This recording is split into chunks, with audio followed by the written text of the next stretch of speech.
Ang mga ipis ay may kakayahang kumain ng iba't ibang uri ng pagkain. Kadalasang makikita ang mga ito sa mga madudurog na lugar nag-iingat ng pagkain mula sa mga nalaglag na mumo.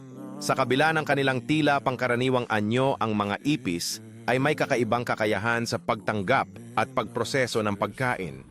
Sila ay kilalang kilala sa kanilang abilidad na mabuhay sa mga kondisyon na hindi kayang tiisin ng ibang hayop.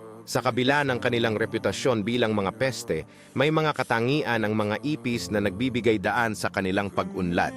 Ang kanilang kakayahan na kumain ng mga bagay tulad ng pagkain basura at kahit na papel ay nagpapakita ng kanilang resiliency. Ang mga ipis ay may espesyal na sistema ng pagtunaw na tumutulong sa kanilang mabilis na pagproseso ng pagkain.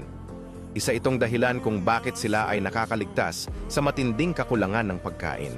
Ang kakayahang ito ng mga ipis ay nagpapahintulot sa kanilang manirahan kahit saan at kumain ng halos anumang bagay.